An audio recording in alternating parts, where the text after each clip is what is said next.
Welcome back, dear friends, to another exciting episode of Exploring the Dispensation of Baha'u'llah. We are on part 23, part 2, covering paragraph 101 of the Dispensation of Baha'u'llah. And without any further ado, dear friends, we'll have our opening prayer. Thank you so much. O my God, unite the hearts of thy servants and reveal to them thy great purpose. May they follow thy commandments and abide in thy law. Help them, O God, in their endeavor and grant them strength to serve thee. O God, leave them not to themselves, but guide their steps by the light of thy knowledge and cheer their hearts by thy love. Verily, thou art their helper and their Lord. Baha'u'llah.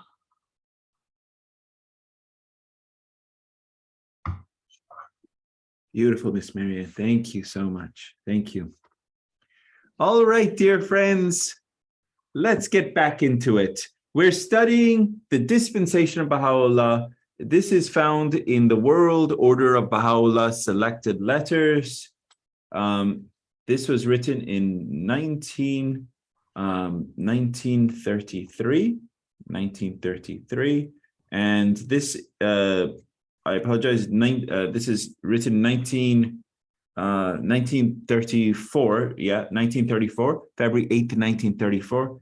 And in this letter is one of the letters that the beloved guardian penned, and it's the 6th letter of the World Order Baha'u'llah letters. Okay, so dear friends, we're studying paragraph 101. And if you're like, Ehsan, what is paragraph 101? Where do we find it? It is found on page 147 of this text, the World Order of Baha'u'llah. Starts in the tablets of Baha'u'llah, where the institutions of the international and local houses of justice are specifically designated. So that's how that paragraph starts. We're in the section entitled the administrative order. So we've been studying the Dispensation of Baha'u'llah. We've gone through the section of Baha'u'llah. We've gone through the section the Blessed Bab. We've gone through the section Abdul Baha. And now we're on the section the administrative order. So, okay, so we're going to continue our study of the administrative order. And in paragraph 101, the beloved guardian starts listing out these different institutions. And so we're right now continuing our study of these different institutions. Okay, so I'm going to share my screen so we're all on the, as they say, on the same page. Here we go. Okay, dear friends. Let me full size it. And the first few slides is a refresher just to get, so we're back into our study. So one of the branches is the branch called the learned, right? His Holiness Baha'u'llah refers to the hands of the cause of God as the learned in his book of the Covenant. Baha'u'llah states, blessed are the rulers and the learned amongst the people of Baha. And in reference to this statement, the beloved guardian Shoghi Effendi defines the learned in this holy cycle. On the one hand are the hands of the cause of God, and on the other, the teachers and diffusers of his teachings, who do not rank as hands, but who have attained an eminent position in the teaching work. So, and as to the rulers, they refer to the members of the local, national, and international houses of justice. The duties of these souls will be determined in the future. And actually, I'm going to, I have all the duties and all of that, and we'll share that in forthcoming slide. So these were the first 4 hands of the cause of God that we currently know about, okay? There's a letter from the beloved guardian that states that the research department in the future will share any and all other hands that were appointed by Baha'u'llah. So the beloved guardian actually has written a letter on regarding this, that these are the current members that were appointed by Baha'u'llah.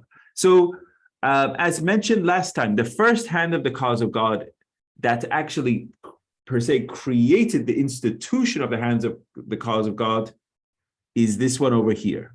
Through his appointment, the institution of the hands of the cause of God was created. Ibn Azdak, Mirza Ali Muhammad, also known as Ibn Azdak. So he was the first appointed hand of the cause of God. And then there is also Adib, Mirza Muhammad Hassan, and Haji Mullah Ali Akbar. Here is Haji Akhund and Ibn Abhar. These are incredible souls. And once we complete our study of Dispensation of Baha'u'llah, I'm going to share a mini presentation on these four souls, okay? So this is your treat, okay? It's an incredible, I wanted to do something for you guys as a treat. So and these are four incredible souls. I wanted to, so I did a full study on these four souls, and I created a mini presentation on that. So so we'll do that once we finish the Dispensation of Baha'u'llah. So, okay, moving on. Then there is the four that were appointed by Abdul Baha. And where do we find that these were appointed by Abdul Baha? We find it, these are hands of the cause of God, and we find it in reference in Abdul Baha's book, Memorials of the Faithful, okay? In Memorials of the Faithful, it's an incredible book about the lives of a number of devoted followers of Baha'u'llah, His Holiness Abdul Baha, and he refers to other four outstanding believers posthumously as being hands of the cause of God. So who are these people? Nabila Akbar, okay, Agha Muhammad Qayani. There is Mirza Ali Muhammad Vaqa. He was the martyr. His son is Ruhullah. So this is Mirza Ali Muhammad Vaqa. Sheikh Muhammad Rezai Yazdi and Ismaila Azdak. So these are four incredible souls. So I encourage you also to study Memorials of the Faithful. Look up these four. Who are these four in Memorials of the Faithful? These are absolute saints, these individuals. So this is right here says, you have asked me about the hands. The hands are persons appointed by the pen of the Most High Baha'u'llah, or addressed with such an appellation by the pen of Abdul Baha, and honored by him with such a title. Any one of the hands who is firm in the covenant is the genuine bearer of this title. So you have to be absolute firm in the covenant. This is one of the, per se, requirements. Any one of the hands who is firm in the covenant is a genuine bearer of this title. So this is in the Will and Testament of Abdul Baha, the definition of and role of the hands of the cause of God comes clear also. So later, His Holiness Abdul Baha in his Will and Testament formally laid down the foundations of the institution of the hands of the cause of God, and it set the provisions for their nomination and appointment by the beloved guardian. This is such a beautiful statement here in the Will and Testament of Abdul Baha. States, he explicitly defines the obligations of the hands of the cause of God as to what? Diffuse the divine fragrances, to edify the souls of men, to promote learning, to improve the character of all men, and to be at all times and under all conditions sanctified and detached from earthly things. They must manifest the fear of God by their conduct, their manners, their deeds, and their words. Anti-Manifest John, if you could read from here, this is to here again, if you could read this for us. Sure. Could you show me the point I was? Okay. He also explicitly, go from here. He also explicitly defined the obligations of the hands of the cause of God as to diffuse the divine fragrances, to edify the souls of men, to promote learning, to improve the character of all men, and to be at all times and under all conditions sanctified and detached from earthly things. They must manifest the fear of God by their conduct, their manners, their deeds, and their words. Beautiful. Thank you very much, Auntie. So this is really what it means to be a Baha'i, right? This is exactly what it means to be a Baha'i. To diffuse divine fragrances. That is teaching. To diffuse it means and to diffuse is more than just teaching someone close to you. Diffuse means spread widely. So they're diffusing the divine fragrances. To edify the souls of men is to educate them deeply, to promote learning, to improve the character of all men, and at all times and under all conditions. So it's not just the easy times, it's the hard times too, right? Under all conditions, sanctified. What does sanctified mean? Purified, be pure, sanctified, and detached from earthly things. They must manifest the fear of God by their conduct, their manners, their deeds, and words. Wow. Truly incredible,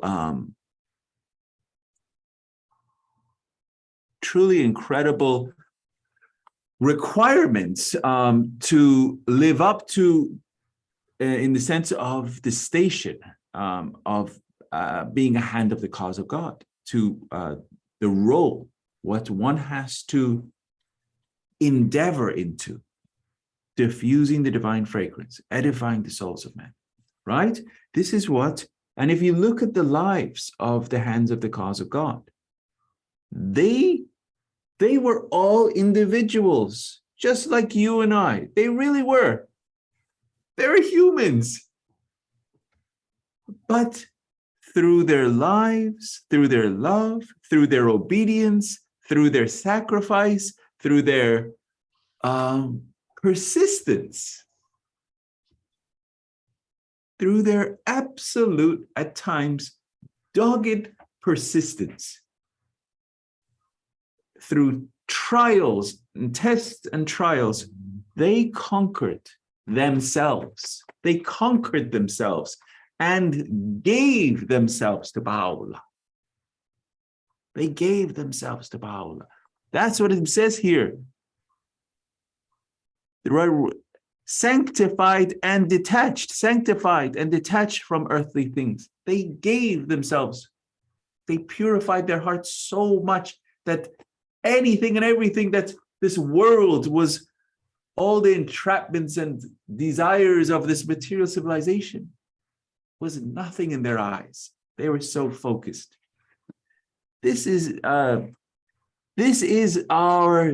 per se, from here to here, is our map of what we should be doing as a Baha'i. Our blueprint.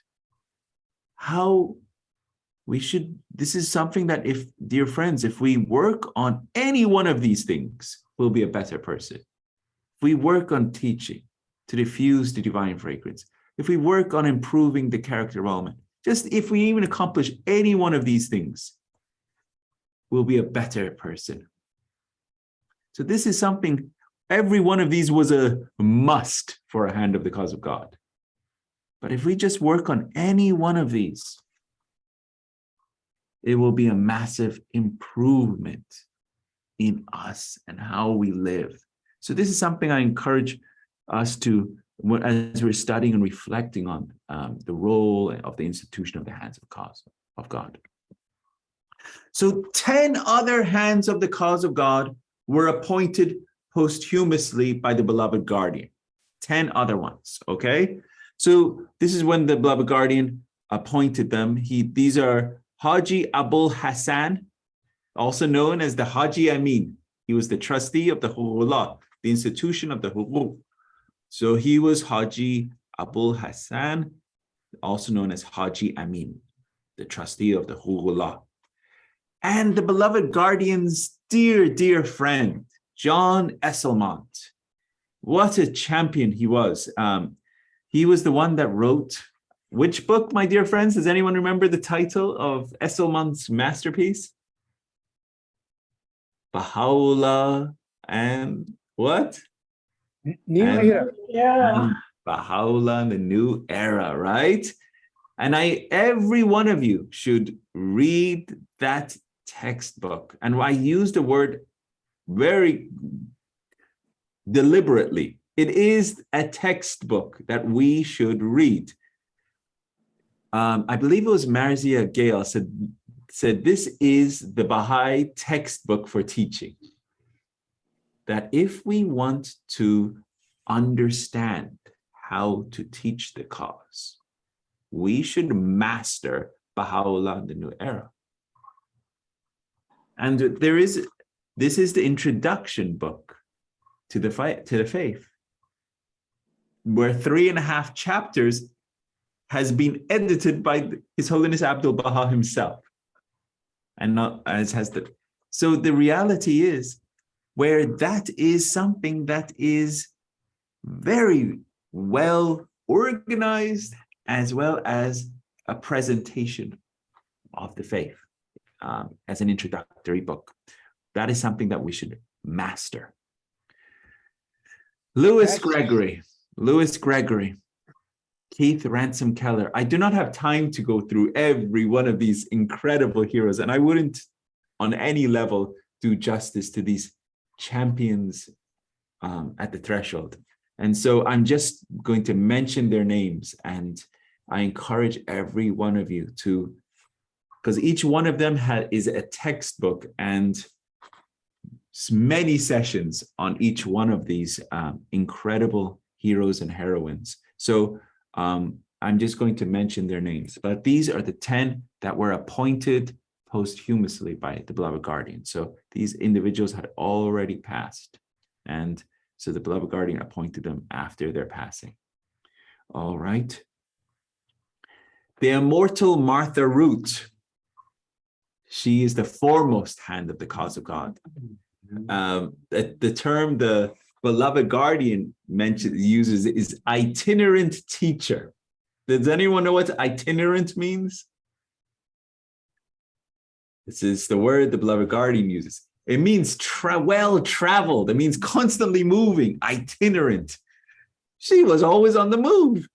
So what did she do that she had the freedom to move? You know, she picked an occupation that she had the freedom to constantly travel. Does anyone know what her occupation was? Photographer, right? Nah. He She was wasn't. taking pictures. She was a journalist. She was a journalist, and so she would interview and have a journalist. Effie Baker was the photographer. Okay, so Martha Root was a journalist. So she would go and interview people and meet people, and so she had the freedom to travel and she very early on said, I'm giving my life to Baha'u'llah. I'm giving my life. Her focus was not on marriage or children or any of the above. She had already given her life and wanting to travel. And this is incredible anecdote. When the tablets of the divine plan were being unveiled. And you may know, have seen the little picture of Amatul Bahari Khanum, the little tiny one. She was there during the unveiling of the tablets of the divine plan. And at that, on that incredible occasion, when the tablets of the divine plan were being unveiled, and the reading of the tablets of the divine plan, encouraging the friends to go forth and teach and go to these countries, right? Martha Root, after the first tablet of the divine plan being read, she was already home and packing and ready to get to go. And so that is, my dear friends, is the most incredible, obedience. She jumped before the word comes out. Yeah, Martha Root was gone. To say, when someone says jump, you say, you don't say how high, you just do it. Martha Root was before the letter J had phonetically had come out. She had already jumped. You follow? That she was of the highest caliber. And I encourage you to study the life of all of these. Mustafa Rumi, incredible hand of the cause of God, opening India and Burma. Abdul Jalil Bey Saad and Roy C. Wilhelm. He was Roy C. Wilhelm, member of the National Spiritual Assembly of the Baha'is of the United States and Canada.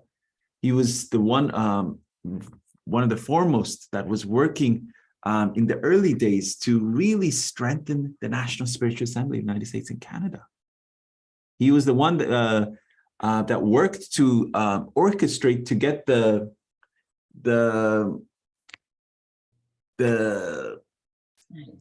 there's something behind. What is it called? The terminology, the actual proof of the institution, the legal documentation of the institution of the local spiritual assembly, National Spiritual Assembly, the legal, sorry, one more time? The charters? Yes, the charter documents. So it was Roy C. Wilhelm, because he had the legal background. So he was getting the actual charter for the legal definitions of what a spiritual assembly. And so he was foremost working to get that. And the National Spiritual Assembly of the United States was the first one. And all the other National Spiritual Assemblies, because of his work, emulated that charter document. So John Henry Hyde Dunn. Anyone remember who this incredible hand is? Australia. Right. He is the father of the Australasia. What an incredible, he opened up that entire continent with his incredible wife, also hand of the cause of God. So John Henry Hyde Dunn. Muhammad Taghi Isfahani. It's another hand of the cause of God appointed posthumously by the beloved guardian, Shaw Effendi.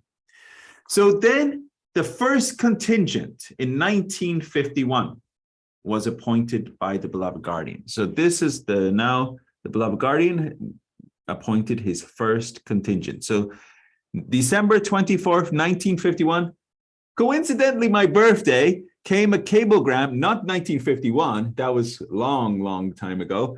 The beloved guardian wrote, "Hour now ripe, take long inevitably deferred step, conformity, provisions, Abdul Baha's testament. Through appointment first contingent, hand of the cause of God, 12 in number." So now he's appointing 12. Okay. Equally allocated Holy Land, Asiatic, American, European continents. So there's 4 areas, right? Holy Land, 3 there, Asiatic, 3 there, American, 3 there, and European continents. Initial step now taken regarded preparatory full development institution, provided Abdul Baha's will, paralleled preliminary measure formation international council destined, culminate, emergence, universal house of justice. So 1951, he's already doing the preparatory steps for the international council, and which would culminate eventually into the emergence of the supreme body. So he's already, the beloved guardian has this foresight, as they say, right? He's doing all the preparatory steps. So he's appointed his first 12 hands of the cause of God. And who were they? Dorothy Baker, right? Amelia Collins, Ali Akbar Frutan, and Hugo Giacheri, right? So these are the first 4. Okay, so remember, 3 from the Americas, 3 from Europe, 3 from, where was it? The Holy Land, and 3 from, the Asia, right? So these are the hands. So there's Herman Grossman, Horace Hawley, Leroy Ayres, William Sutherland Maxwell, right? And the last 4, these are the last 4. Tarazullah Samandari, George Townsend, Valiullah Varqa, and Charles Mason Remy. And as we know, Charles Mason Remy was appointed a hand of the cause by the beloved guardian among the first contingent and was subsequently expelled. He was declared a covenant breaker. So these were in the first contingent of the 12 hands of the cause of God appointed by the beloved guardian. All right, then there's the second contingent. Okay, so the first contingent was when? 1951. Then, almost a year later, just a little bit more than a year later, the second contingent. So 7 more. So there was 12 and 7, right? Now there he added 7. So that makes the number 12 plus 7 is 19, right? For all my math wizards. So 12 plus 7, 19, which is a vahed. So that is an important number, 19 in the faith. So now 7 more hands are appointed to the second contingent by the beloved guardian. So this is the letter that the beloved guardian, he cabled in 1952. He says, announce friends east and west through national assemblies following nominations, raising the number of the present hands of the cause of God to 19.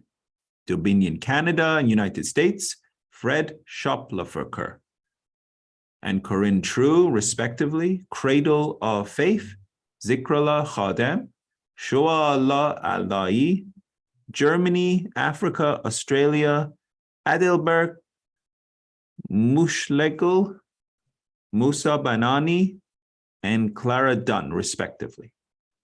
Members, august body, invested in conformity with Abdu'l-Baha's testament, twofold sacred function, the propagation and preservation of the faith of Baha'u'llah, are destined to assume individually in the course of time the direction of institutions paralleling those revolving around the universal house of justice, the supreme legislative body of the Baha'i world, now recruited from all 5 continents of the globe and representative of the 3 principal world religions of mankind. Recently urged newly appointed hand of Canada on occasion of his pilgrimage to Holy Land to undertake preliminary measures in conjunction with Canadian National Assembly for the establishment of national Hazrat al-Quds similar to those already founded in Tehran, Wilmette, Baghdad, Sydney, Frankfurt, Cairo, and New Delhi.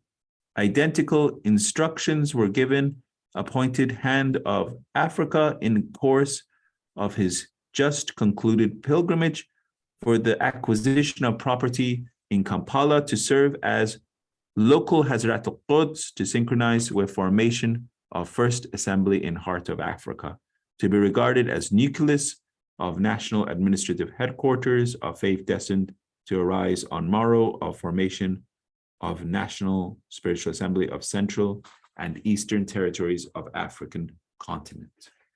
So here the beloved guardian has raised the number, right?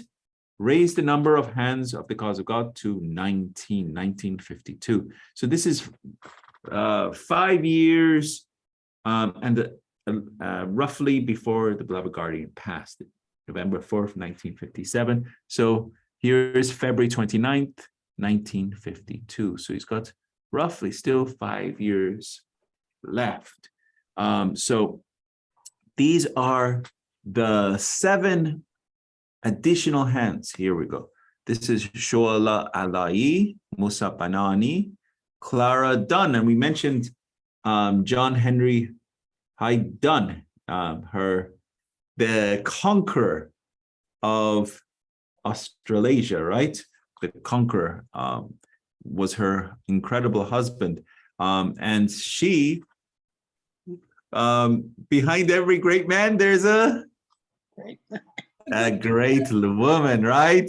And there she is, Clara Dunn, in her own right. Absolutely.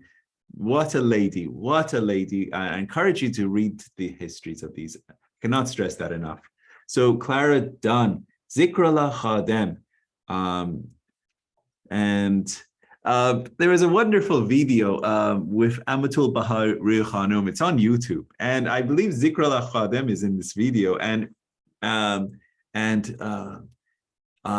also Ali Akbar Frutan is in this video, and there what's beautiful about it is this smile, the smiles of these hands, and they're mentioned in this that they were talking about the election of the Universal House of Justice.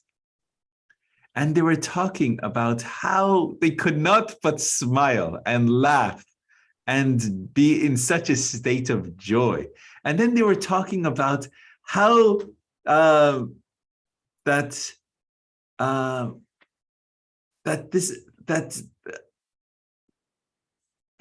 the occasion of this brought so much laughter and joy to the hands that many people thought they were have gone crazy, that the hands of the cause of God even had, as they say, lost it.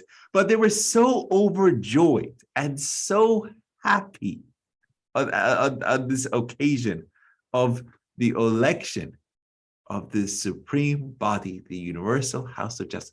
We are still so close to this time period that we still may not even understand at this point in time. I mean, 1963 to 2022, when we're recording this, it's still, we're too close even to understand the incredibleness, the awesomeness of the institution of the supreme body, the Universal House of Justice, what it will do. And in the upcoming sessions, actually the next session after this one, we'll be getting into the role, the function, the duties of the supreme body, Universal House of Justice. And you'll be so blown away of how incredible that institution is, what it's destined to do. These are the other 3. Adelbert Mushelglickel. Miss Yuda, you have the most beautiful German voice. Go for this one. I slaughter his name every time.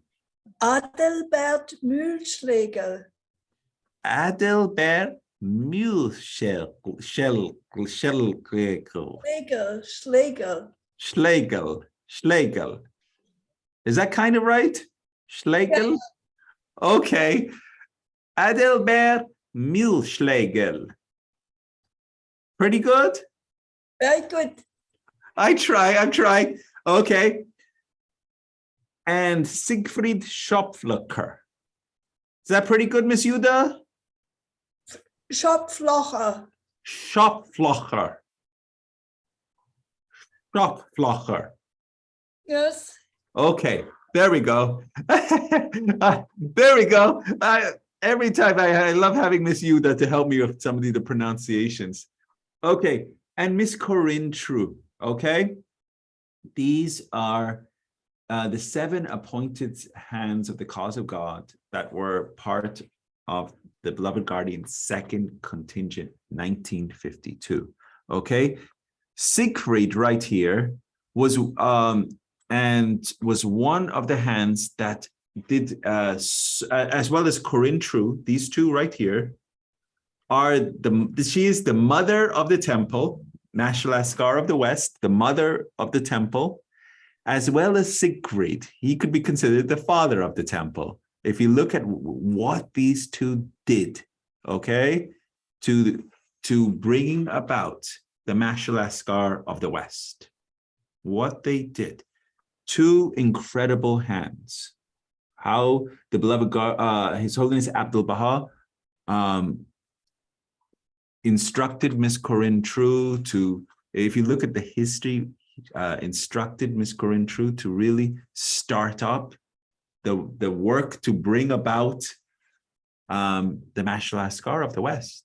And it was through her efforts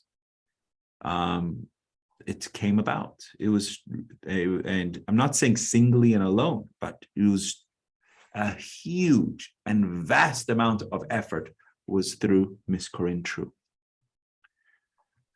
All right, moving on. The hands of the cause of God now numbered 19, right? We had 12, and then we had 7, and with 1 to represent each continent. So between 1952 to 1957, 5 other hands of the cause passed away. So 5 more passed away. So there was 19, then 5 passed away.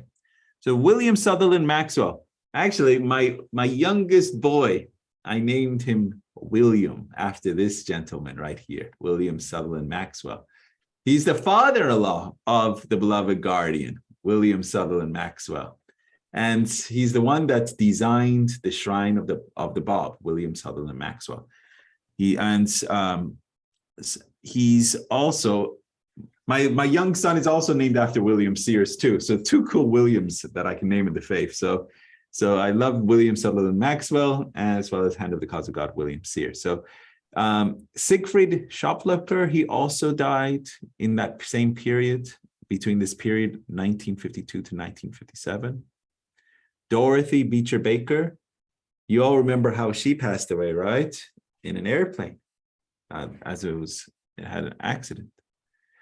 And Valiola Varga, 1955. And George Townsend, 1957. So these other hands, he passed away, okay? So these other hands were singly appointed, okay? So Amatul Bahari Khanum was appointed in 1952, Jalal Khazin, 1953, Paul Haney in 1954. Ali Muhammad Barqa, 1955, Agnes Alexander, 1957. Does anyone know which country Agnes Alexander really considered her pioneering spot? And she stayed there for years. Anyone? Okay, it's got a giant red dot. Circular. Japan, yes, my dear Yuda, Japan. She stayed in Japan. That's right. The red. So she was in Japan, and the United States. She was in Hawaii. She for quite a period too, but she was in Japan. Many of the islands of the Pacific, Agnes Alexander traveled. I mean, every one of these hands was traveling.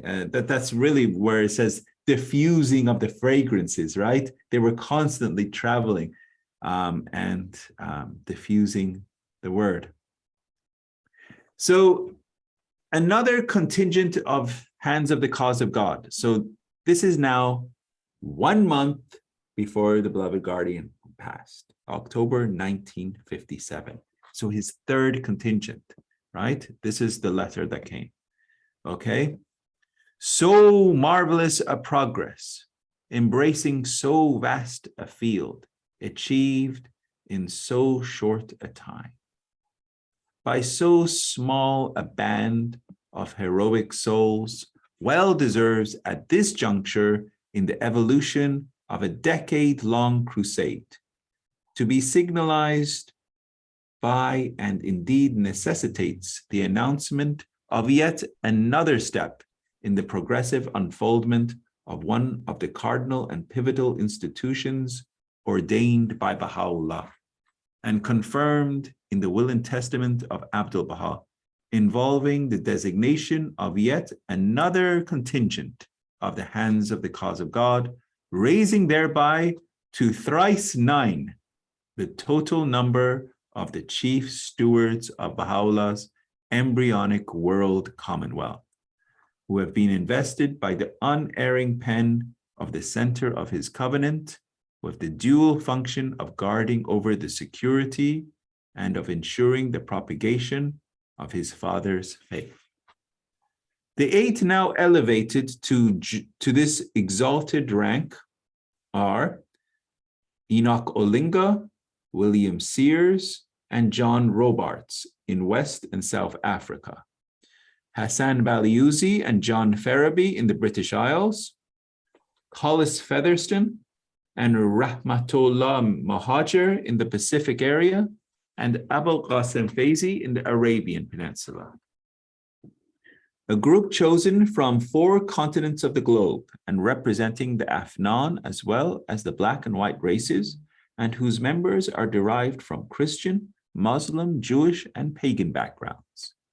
This latest addition to the band of the high-ranking officers of a fast-evolving world administrative order involving a further expansion of the august institution of the hands of the cause of God calls for, in view of the recent assumption by them of their sacred responsibility as protectors of the faith, the appointment by these same hands in each continent separately of an additional auxiliary board equal in membership to the existing one and charged with the specific duty of watching over the security of their faith, thereby complementing the function of the original board, whose duty will henceforth be exclusively concerned with assisting the prosecution of the 10-year plan. So here we go. Another 8 are now being raised, and we just mentioned their names. So here, Riaz John, you have a hand. Bithar, please. I need the previous. Well, this slide will do. Yeah, the October 97. Maybe the next slide. Oh, this one. Okay, please go ahead. Yeah, this one. Yeah, I'm focusing on the term Baha'u'llah's embryonic world commonwealth. right. In the phrase chief stewards of Baha'u'llah's embryonic world commonwealth. I find it interesting that Shaykh Effendi, the guardian of the cause of God, he is in this statement, in this one short statement, he's jumping forward into the future. Is not satisfied with saying the embryonic Baha'i community or the embryonic Baha'i world community or the Baha'i world, or no, Baha'u'llah's world commonwealth.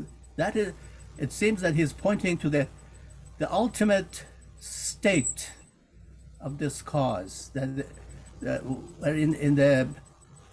as we are accustomed in the golden age, this is what it will be. He is projecting his statements far into the future, probably to show us where we are headed.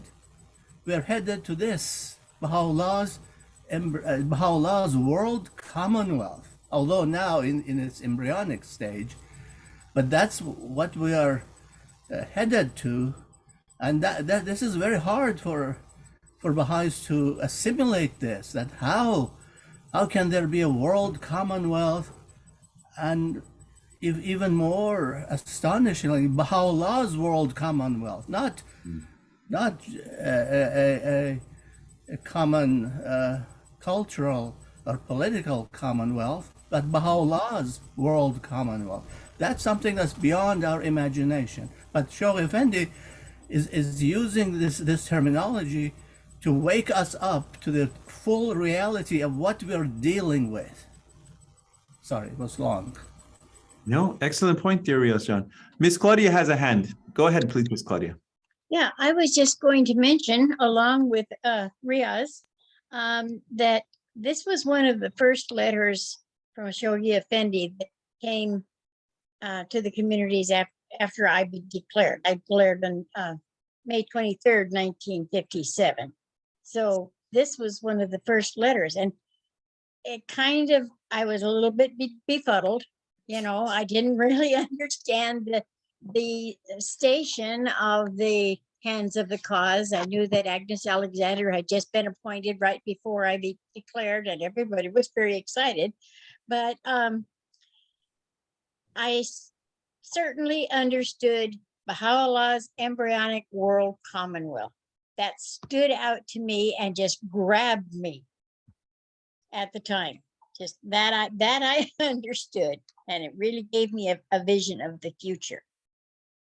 Wow. Yeah. Yeah, it's as Riaz John said, the beloved guardian, he's seeing the end game. He's seeing the final scene. And if you think about these hands of the cause of God, I mean, as we mentioned, several of them passed away very early. I mean, and so the beloved guardian was even appointing them as it was going on. And right now we're at the year 2022. There are no more hands of the cause of God. So a new institution was raised up. And this is the institution of the Continental Board of Counsellors. So this, and so we're going to be talking about that institution. But this end game that we talked about is this world commonwealth, right? That is where we're going. And at this stage, this is embryonic. We're still in the embryo stage. We're not even we don't even have limbs yet. We don't even have eyes yet. We're like this little floating thing inside of mama's tummy. And we're just trying to get along and gain the capacities. As you know, as constantly the Institute process says, building momentum, we're building capacities, right?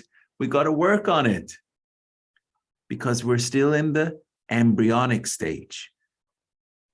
We have to work to reach this stage, the world commonwealth that the beloved guardian is talking about.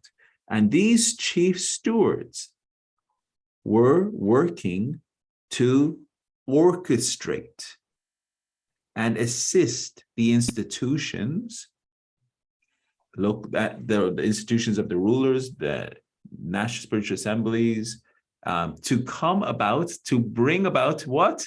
The universal house of justice. So this is here the announcement. The beloved guardian announces series of 5 intercontinental conferences, an appointment of 8 additional hands of the cause. This was the announcement that came. This was Baha'i News, November 1957. So this is right before the beloved guardian passed away. With this issue of the Baha'i News, each believer will receive a copy, right? So it says the announcement of 5 intercontinental conferences. This was literally right before the beloved guardian passed away. And it was this conference, these intercontinental conferences were to be held during 1958 in 5 continents of East and West marks another great historic turning point in the annals of the faith of Baha'u'llah, summoning the entire Baha'i world to a new and higher spiritual potency.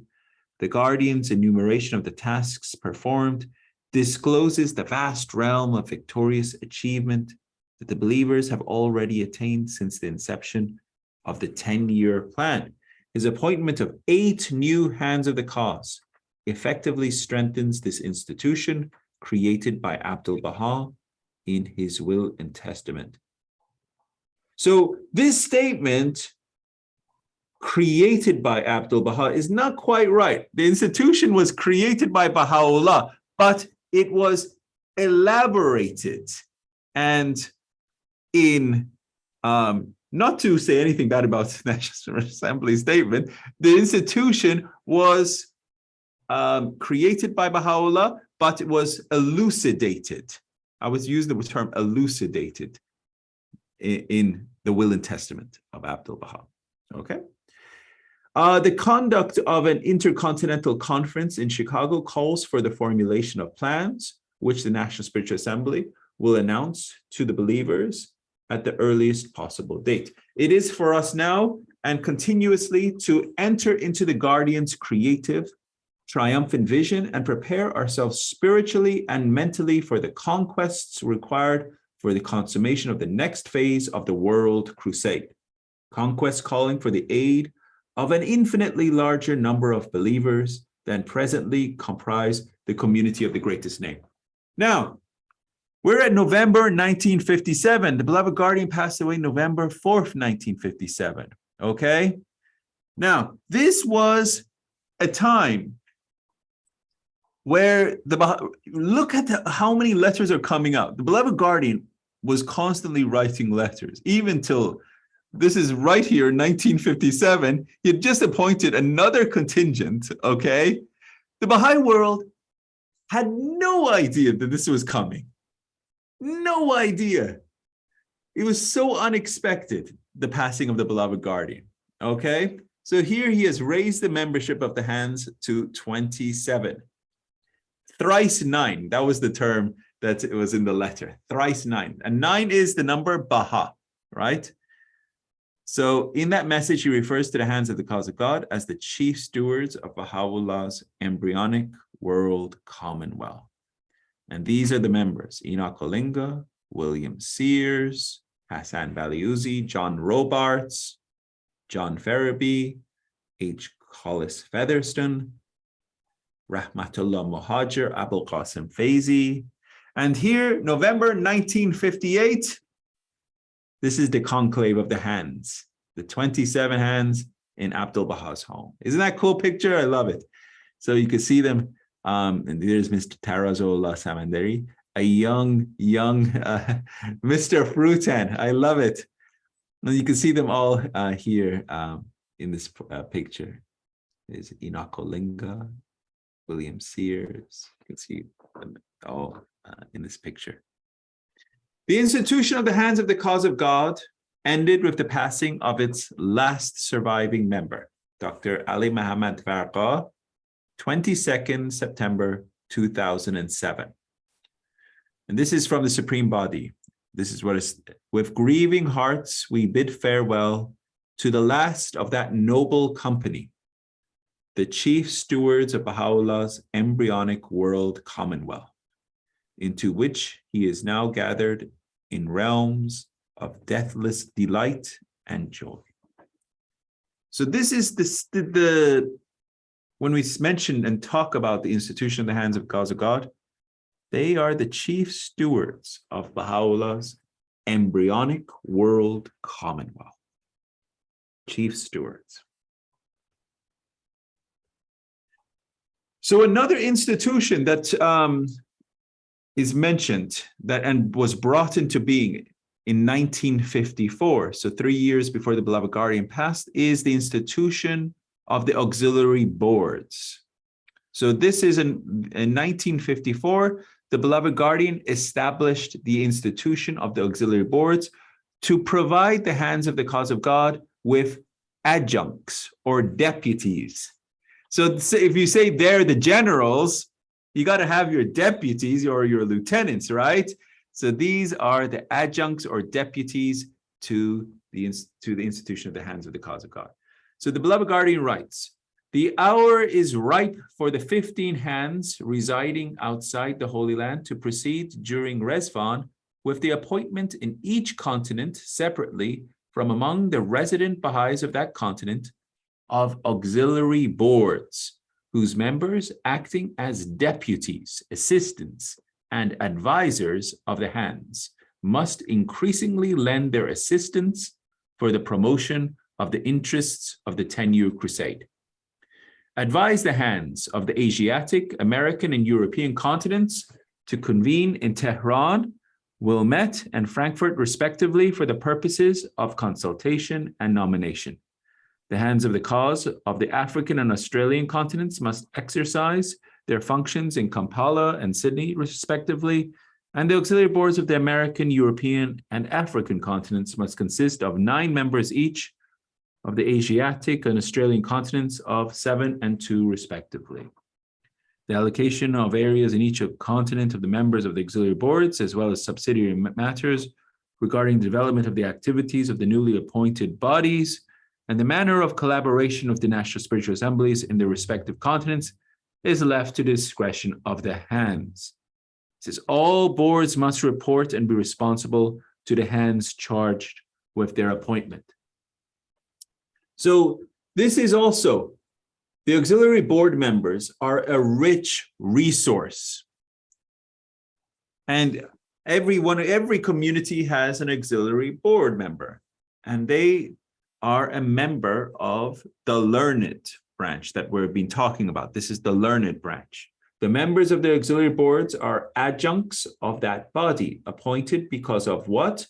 Their devotion, their deep knowledge of the faith, and their spiritual energy. They can so infuse these qualities into the body of the believers as to give us new life. Their duties in promulgating the faith coincide exactly with the dual process emphasized by the Universal House of Justice in its Rezvan message of 1966, when it said that the propagation and consolidation of the cause must go hand in hand. The purpose of the auxiliary boards is not only to proclaim the faith, but also primarily to deepen the believers and stimulate them to teach.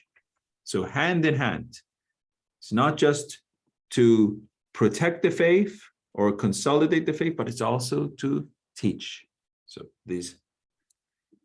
So propagation and consolidation. So these are here is listing the duties of the auxiliary board members. They're the adjuncts of that august body, namely the institution of the hands of the cause of God. And in this day and age is the Continental Counsellors. So they're working the auxiliary boards are working very closely with their counselors. All right. So the supervision of the auxiliary boards members was reassigned to the counselors after appointment of the Continental Board of Counsellors in 1968. This released the hands from administrative responsibilities. The number of auxiliary board members has been gradually increased and their duties expanded since they were first established. They work closely with the local spiritual assemblies, the Baha'i groups, and individuals, and assist in the expansion and protection of the faith. The auxiliary board members currently have the responsibility to advance the institute process and to facilitate the processes of expansion and consolidation of the Baha'i faith in clusters throughout the world. And this occasion right here, this is when the auxiliary board members were visiting the International Teaching Center in 2001. So this was at the Conference of the Counsellors in 2001. And I actually was there on pilgrimage on this occasion in 2001. And I was visiting my brother on pilgrimage, and during my visit, to visit my brother, the department of, I guess, because they were preparing for this conference, and the department of volunteer department asked if any of the pilgrims wanted to serve. And I said, totally, I would love to serve, because they were so busy preparing for this conference. This and what happened was I managed to serve in the office of the printing press, which is a very cool place. So this is the International Teaching Center, right? And to the right of the International Teaching Center is the Universal House of Justice. It's right on top of the mountain. And so as you're going up the mountain, it's right here, okay, where my mouse is.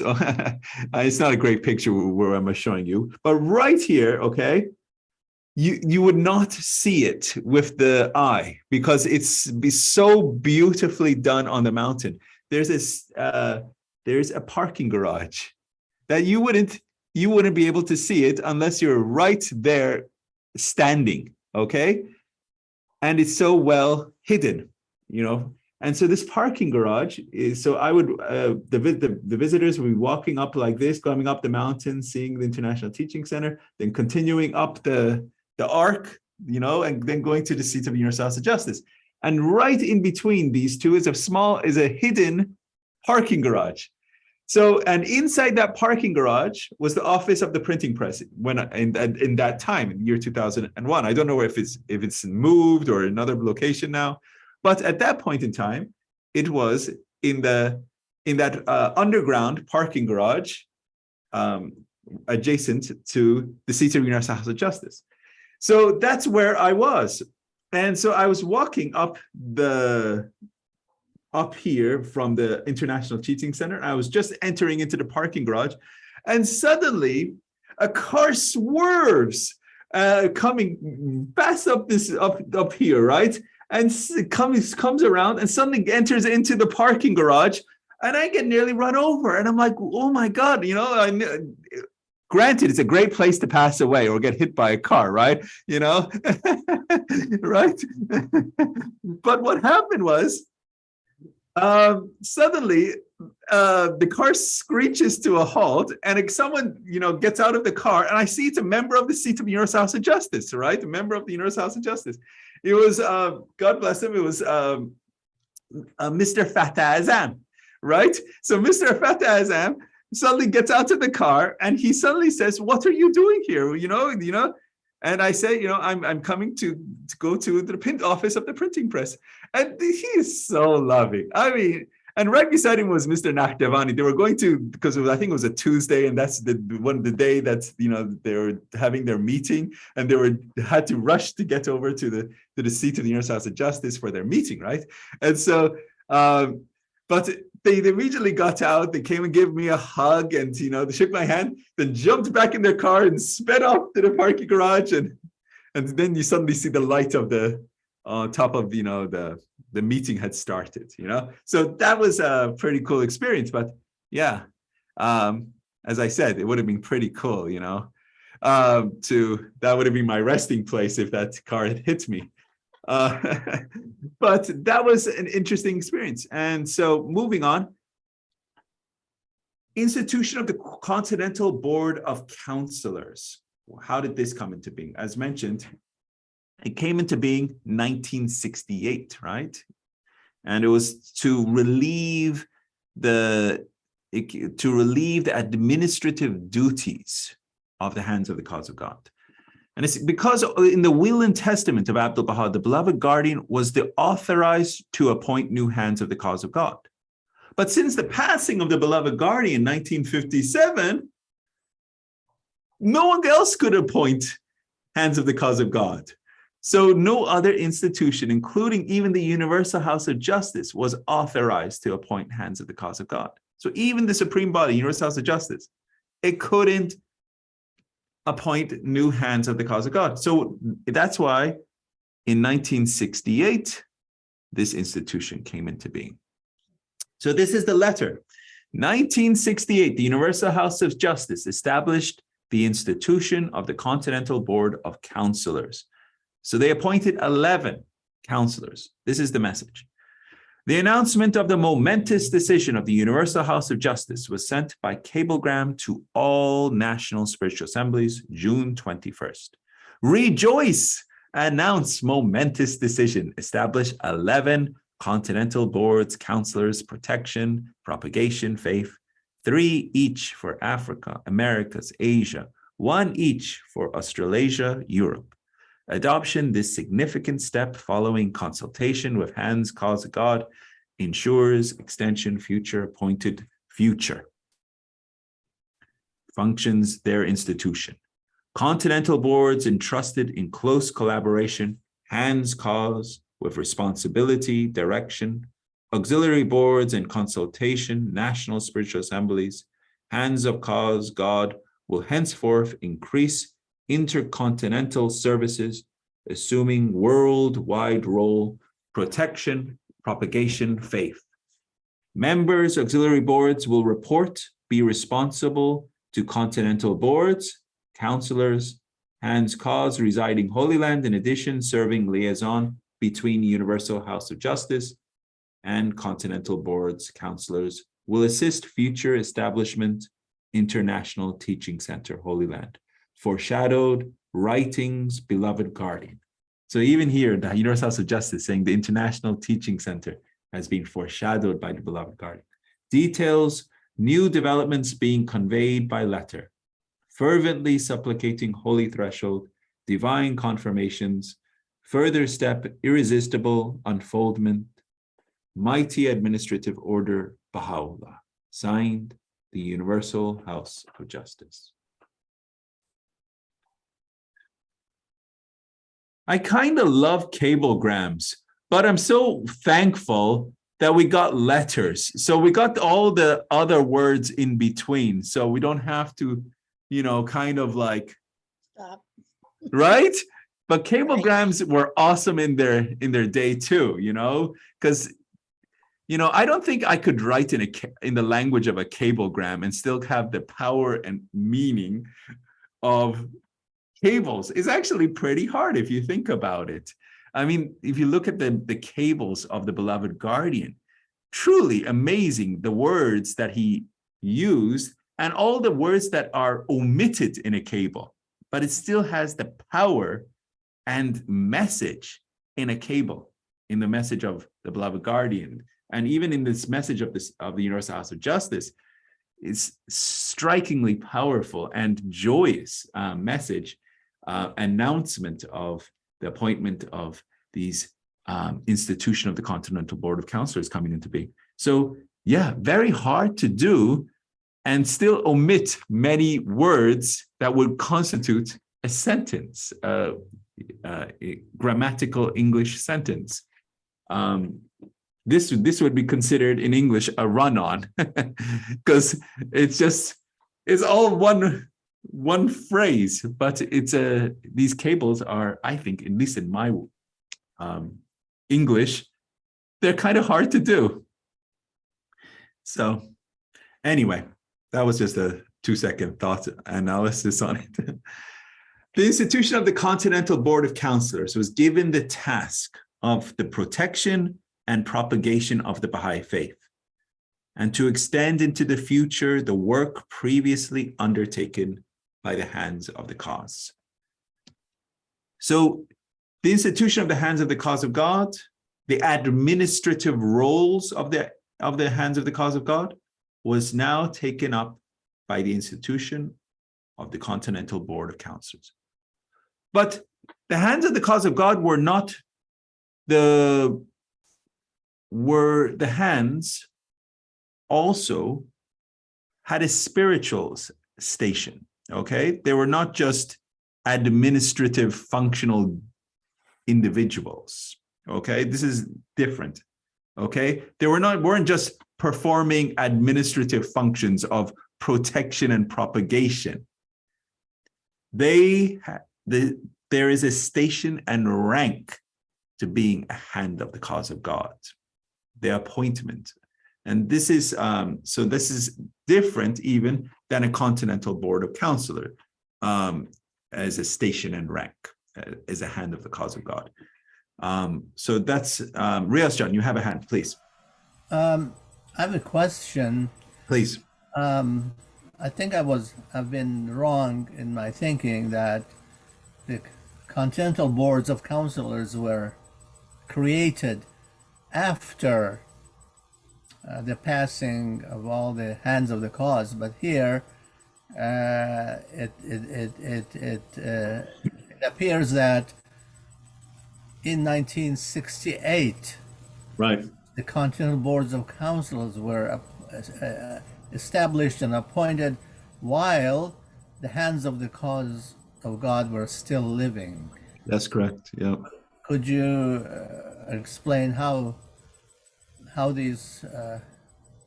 I mean, one and these Continental Boards of Counselors would be integral to the institution of the International Teaching Center. Exactly. So this it seems that there was this smooth transition from the hands of the cause to the International Teaching Center and the Continental Boards of Counselors. You're absolutely right. So as mentioned, 1968, okay, right here, the supervision of the auxiliary board members was reassigned to the counselors after the appointment of the Continental Board of Counselors, 1968. So in 1968, at that point in time, there was this realization that we cannot appoint any more new hands of the cause, okay? Because it was explicitly written in the Will and Testament of Abdul Baha, the guardian was the authorized appointer of new hands of the cause of God. And as the beloved guardian passed in 1957, even the Universal House of Justice couldn't appoint any more hands of the cause of God. So but the hands of the cause of God had a very important function, administrative function. Apart from their station, they had also a very important administrative function. And so this was the Universal House of Justice appointed this role and this duty in 1968 to 11 counselors. They created this new institution. Okay, so also when this was created, the administrative responsibilities were released from the hands of the cause of God. So in 1968, so the administrative responsibilities from the hands of the cause of God were released and moved to the counselors.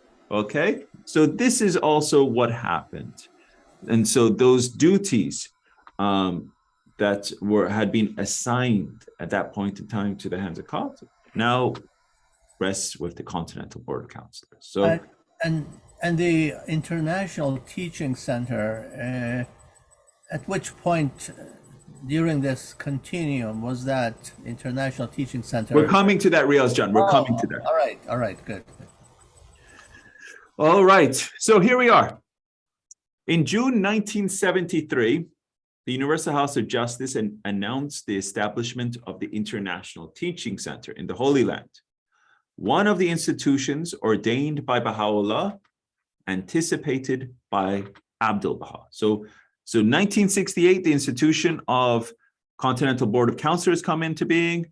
So in June 1973, the Universal House of Justice announces the establishment of the International Teaching Center. So here's the actual letter.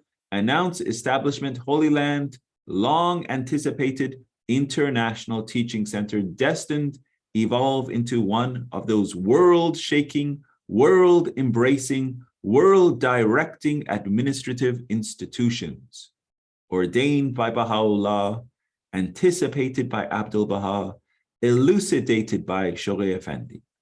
Membership, this nascent institution comprises all hands cause God and initially 3 counselors who with hands present Holy Land will constitute nucleus, its vital operations, calling Hooper Dunbar, Florence Maybury, Aziz Yazdi. Proceed Holy Land, assume this highly meritorious service, offering prayers, heartfelt gratitude, sacred threshold, this further evidence, organic evolution, administrative order, Baha'u'llah. So this is June 5th, 1973, letter from the Universal House of Justice establishing this institute, the International Teaching Center, right? So establishment of this institution brings to fruition the work of the hands of the cause residing in the Holy Land and provides for its extension into the future. It links the institution of the boards of counselors even more intimately with that of the hands of the cause of God and powerfully reinforces the discharge of the rapidly growing responsibilities of the Universal House of Justice. So this is the establishment of the International Teaching Center. It brings to fruition the work of the hands residing in the Holy Land. So they bring the establishment of the International Teaching Center. So these were the zones of the Continental Boards of Counselors in May of 1973. This is how it was broken up. You could see North America to Central America, South America. This is how the zones of the Continental Boards of Counselors were established. Currently, the counselors work closely with the National Spiritual Assemblies and the regional Baha'i councils to assist with the execution of the plans devised by the Universal House of Justice for the expansion and consolidation of the worldwide Baha'i community.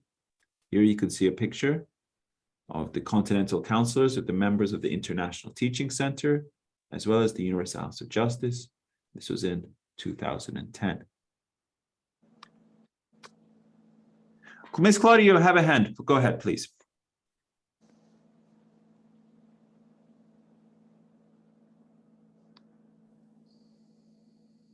Ms. Claudia, you're muted. I was wondering about the regional Baha'i councils, when and where they were established. We're getting to that. Oh, okay. That's more recent. Okay. All right. So now we're getting to recent developments. Okay.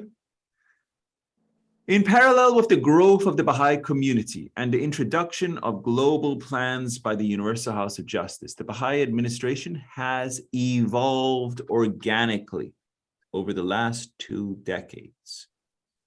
The most significant developments are the establishment of the regional Baha'i councils, the training institutes, and cluster agencies. So these are the most recent developments.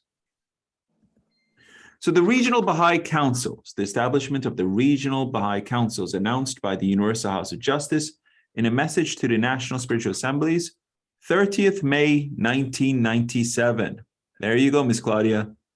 Has been one of the major developments of the Baha'i administration in recent decades. The regional Baha'i councils represent a new element of Baha'i administration between the local and the national institutions meant to reduce the complexity of the national agencies and to maintain a balance between centralization and decentralization.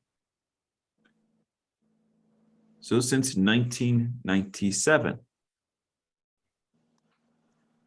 the Universal House of Justice has identified the distinguishing effects of the establishing of the regional Baha'i councils. This is what they do. They provide a level of autonomous decision-making on both teaching and administrative matters, as distinct from merely executive action below the National Assembly and above the local assemblies. Riaz John, if you could read this part, go ahead.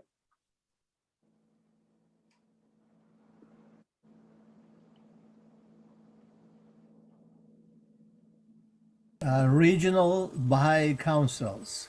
The Universal House of Justice has identified the distinguishing effects of establishing the regional Baha'i councils as involving the members of local spiritual assemblies of the area in the choice of the members of the council, thus reinforcing the bond between it and the local believers, while at the same time bringing into public service capable believers who known to the friends in their own region.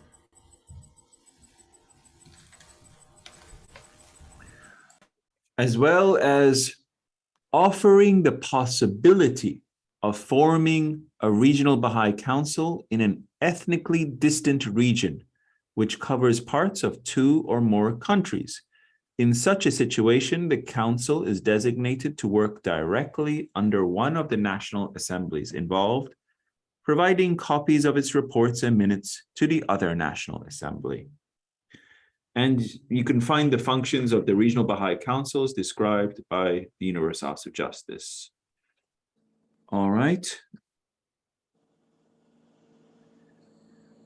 A national spiritual assembly can establish regional Baha'i councils in the country of its jurisdiction upon the approval of the Universal House of Justice. And as of December 2010, there were 170 regional Baha'i councils in 45 countries. And that was as of the 28th December 2010 message, 170 regional Baha'i councils. So the duties and responsibilities of the regional Baha'i councils have evolved over the last 15 years as a result of the implementation of the global 5-year plans and the learning acquired as a result. Currently, it is imperative that all regional councils pay close attention to the operation of the Training Institute and the functioning of area teaching committees. So this is one of the primary functions and duties of a regional Baha'i council, is that they pay close attention to the operation of the Training Institute and the functioning of area teaching committees. So these are also the language in the last 20 years. What is Training Institute? What is area teaching committee? So we're going to talk about that too. So Training Institute, right? We got 8 minutes left, so we're going to get into all of these interesting things. In order to accelerate the dual processes of expansion and consolidation in the Baha'i community, the Universal House of Justice has embarked on a series of global plans which began in 1996 and will continue for a quarter of a century until the year 2021. And we just entered into a 9-year plan, right? So this period of global plans, which started in 1996, which ended all the way to the quarter of a century to 2021, which was culminating at that centenary of the inauguration of the faith's formative age, which was 1921 to 2021. The common goal of these plans is to foster sustained, accelerated growth within the Baha'i community. Sustained, accelerated growth. So this is the purpose of these series of global plans. So in the message that are outlining the model for sustained growth, there was a message from the Universal House of Justice dated 28th December 2010. So I'm going to get my dear friend Riaz John, if you could read this. So this is the outline for the generic model for sustained growth. Okay.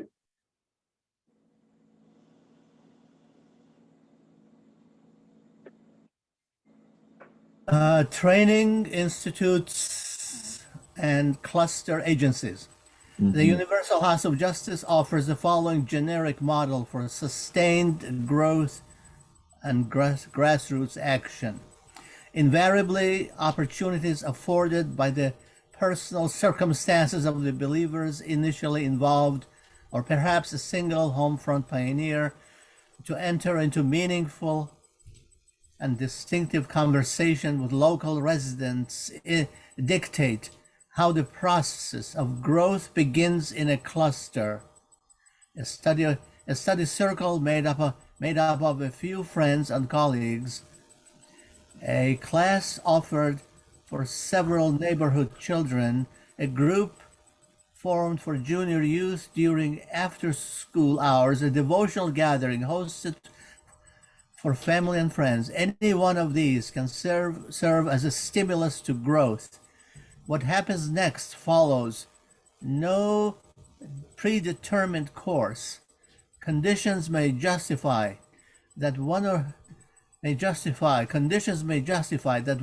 core activity be given precedence, multiplying at a rate faster than the others. It is equally possible that all four would advance at a comparable pace. Visiting teams may be called upon to provide impetus to the fledgling set of activities, but irrespective of the specifics, the outcome must be the same within every cluster. The level of cohesion achieved among the core activities must be such that, in their totality, a nascent program for the sustained expansion and consolidation of the faith can be perceived. And that is to say, in whatever combination and however small in number, devotional gatherings, children's classes, and junior youth groups are being maintained by those progressing through the sequence of institute courses and committed to the vision of individual and collective transformation they foster. This initial flow of human resources into the field of systematic action marks the first of several milestones in a process of sustainable growth. Beautifully read, Real John. So here the Supreme Body, Universal House of Justice, in this message dated 28th December 2010, is outlining a model, a process for growth that would be sustainable, and not only sustainable, right? The words here would be meaningful, as well as it would have sustained expansion as well as consolidation. So this is what the Universal House of Justice is after. It is after expansion as well as consolidation. So if you're asking, what are these core activities purpose for? It's for not only to expand the faith, but it's also to deepen the friends, okay? So what are these tools? What are these tools that the Universal House of Justice is presenting to the friends? The first it mentions is this study circle. A study circle is made up of a few friends or colleagues, okay? And then the next tool for this model for sustained growth of a community is a class offered for several neighborhood children. So neighborhood children's classes. The third is a group formed for junior youth, the Junior Youth Empowerment Program. That's it. And then the fourth is a devotional gathering hosted for family and friends. So these are four, in the words of the Universal House of Justice, core activities at the very fabric. See, among the core activities, the words of the Universal House of Justice, that in their totality, a nascent program for the sustained expansion and consolidation of the faith can be perceived. So the Universal House of Justice is presenting a model for grassroots action here. So this model identifies the elements, the instruments, the methods, and processes developed and deployed in these plans to stimulate sustained and accelerated growth. So one of the terminologies here is a thing called a cluster, okay? What is this cluster business? Okay, so this cluster is a construct that was introduced by the Universal House of Justice in 2001. It was designed to establish geographical areas of focus for programs of growth in different parts of a region or a country.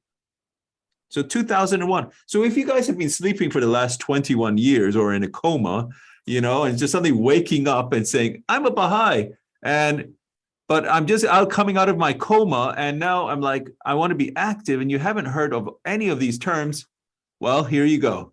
A cluster was introduced by the Universal House of Justice in 2001, and this concept of the cluster has enabled the Baha'i community to think about the accelerated growth on a manageable scale. And currently, a cluster may consist of a number of villages and towns or embrace a large city and its suburbs. And the characteristics of clusters and their boundaries have evolved over the last decade as a better understanding of the dynamics of growth has been acquired through the process of learning.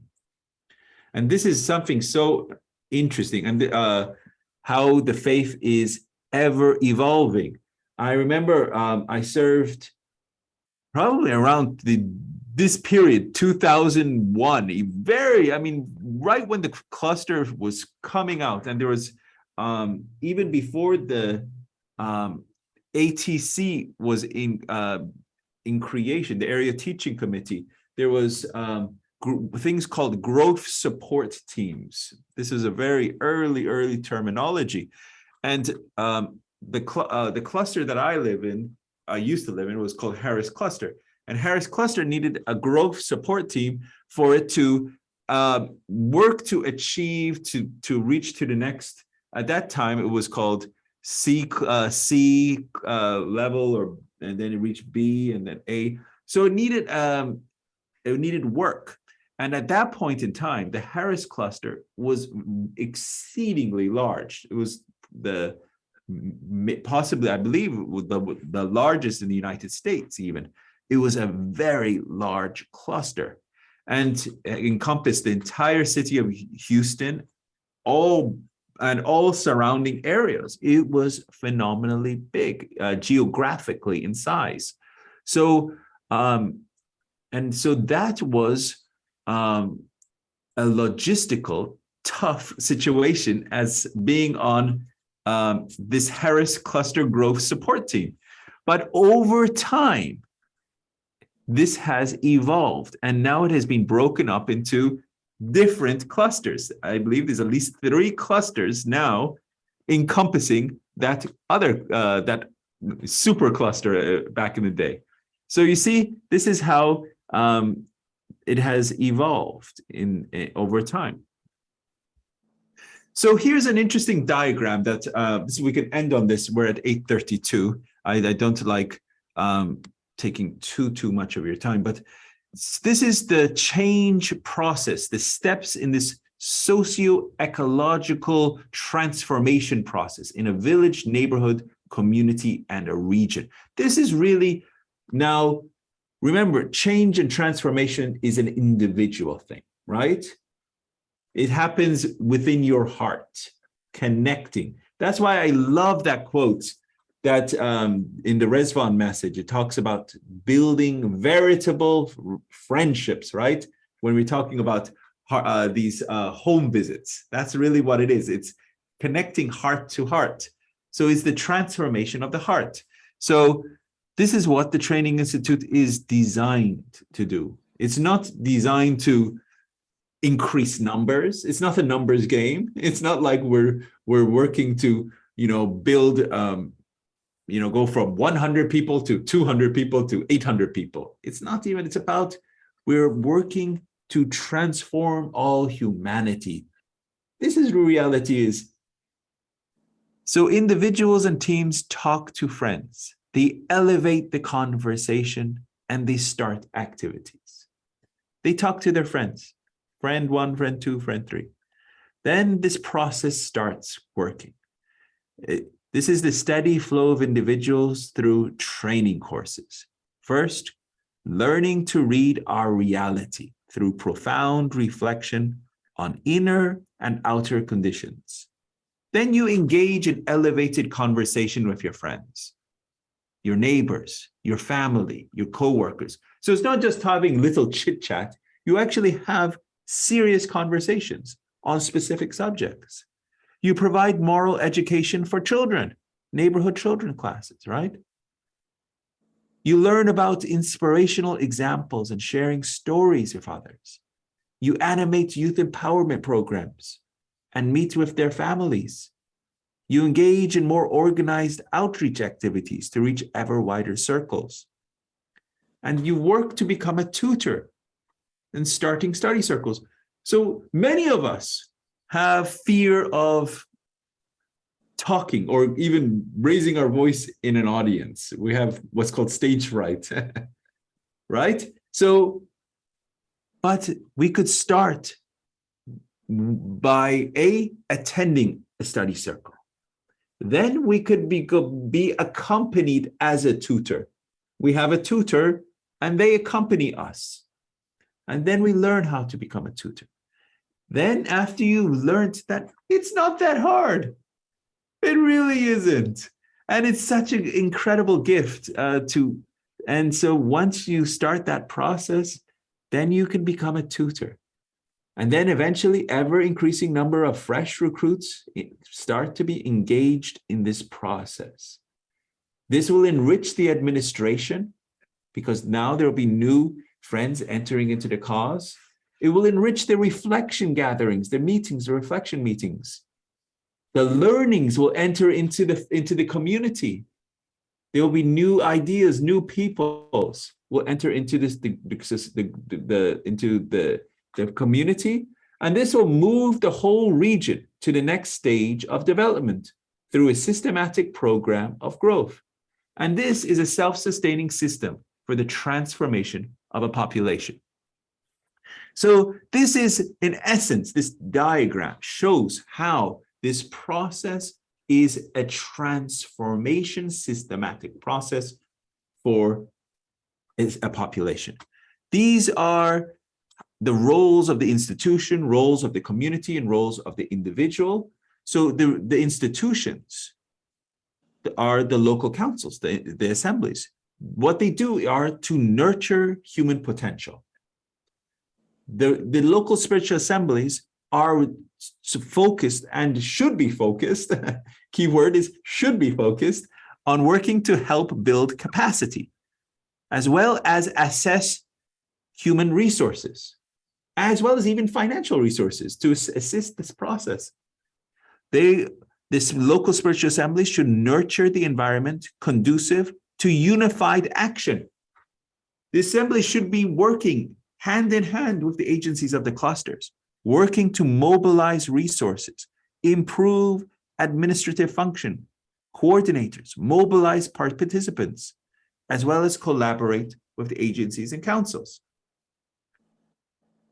The community, as an arena in which powers are multiplied in unified action, establishes a nurturing environment, maintains focus on advancing this process of growth, develops unified vision, sense of common purpose, engages in collective action, should create a space for heightened discourse in the village, the neighborhood level, as well as raise the funds and incorporate the arts.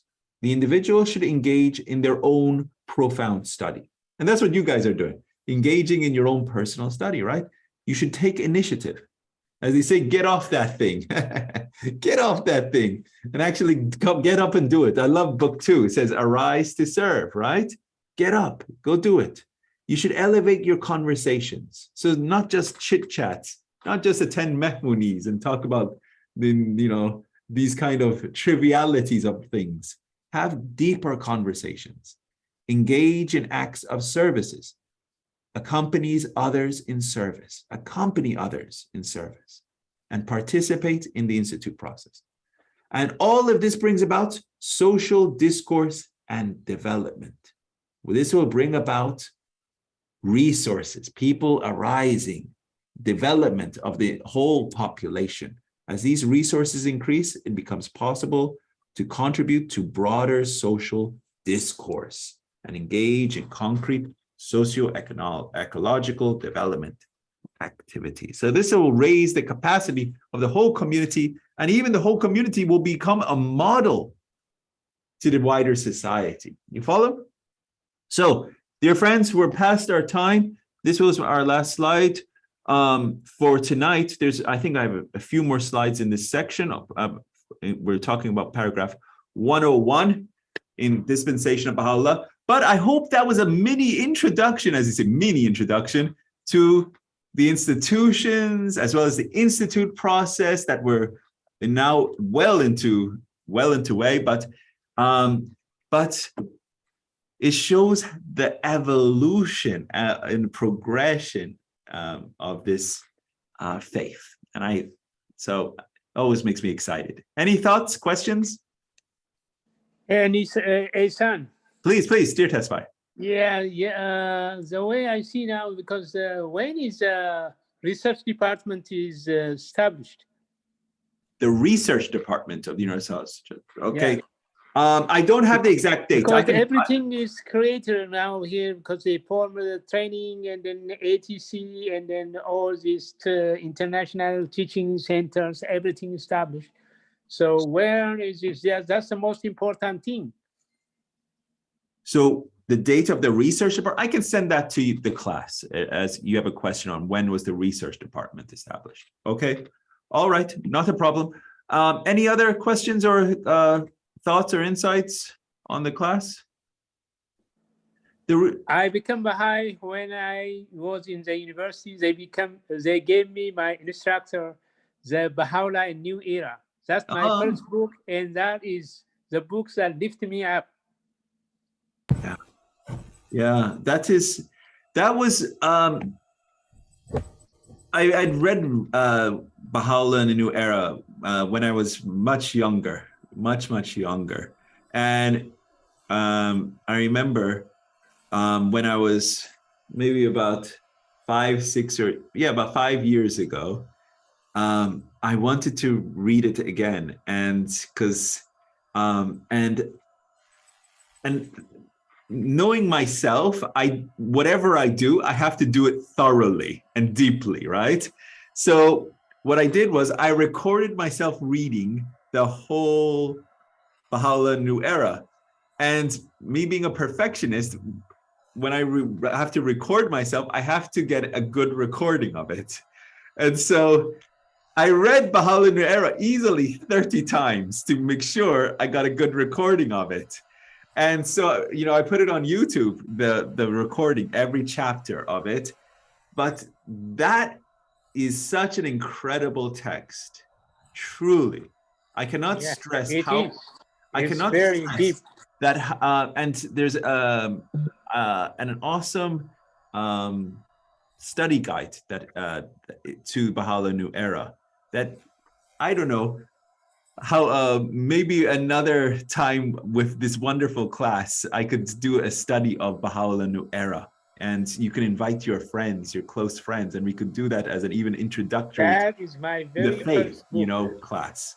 It doesn't have to be, a Baha'i class per se, but an introductory to the faith class. We could do a study of Baha'u'llah and the New Era, and the friends could ask questions on every one of those.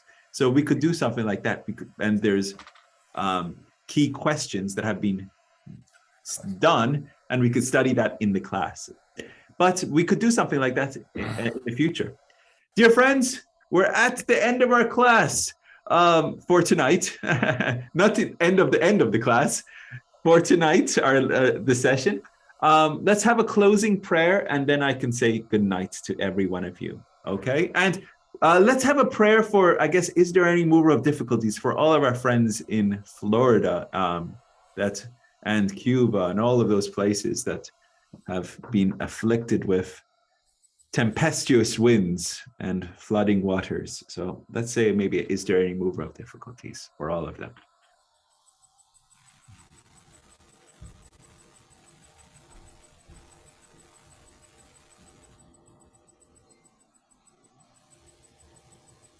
Any remover of difficulties, save God, say praise be God. He is God. All are his servants and all abide by his bidding.